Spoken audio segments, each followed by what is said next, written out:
министерства, јавни предпријатија и општини потрошиле милиони евра наши пари преку крајно сомнителни тендерски постапки.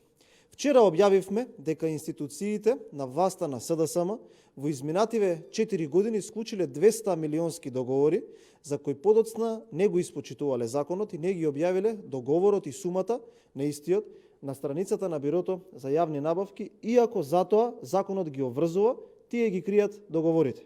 Според информациите кои дојдоа до нас, Петре Шилегов во изминатиот период склучил неколку договори во вкупна вредност од 800.000 евра, без притоа истите да ги објави на страната на Бирото за јавни набавки. Што крие Шилегов и зошто не се објавени овие договори?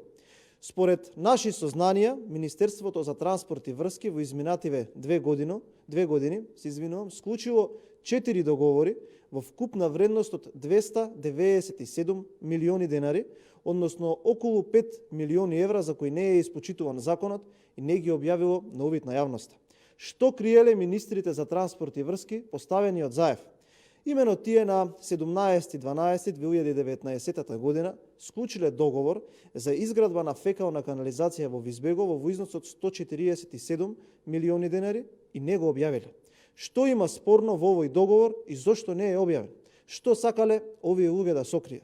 Истото министерство на 10.12.2019 година склучило договор во износ од 105 милиони денари за изградба на фекална канализација во Рачиново и тој договор не е објавен.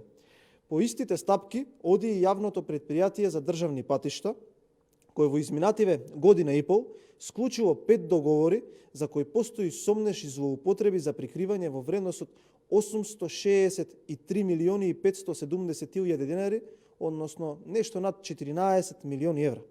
Имено, предпријатието на 17.2 во 2020 година склучило договор во износ од 127 милиони и 500.000 денари за санација на свлечиште на регионалниот пат П1308 претор Маркова нога и истиот не е објавен на страницата на Биро за јавни набавки.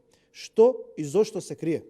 Истото го направиле и 10 дена претходно, при што на 24.1.2020 година склучиле договор во износ од 442 милиони денари за рехабилитација на автопатот Куманово-Страцин, договор кој исто така е сокриен од јавноста.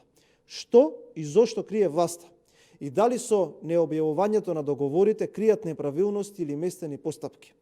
Ги повикуваме Државната комисија за спречувањето на корупцијата и јавното обвинителство веднаш да отворат случај да се утврди зошто не е почитуван законот и дали станува збор за местење на тендери. И благодарам на вниманието.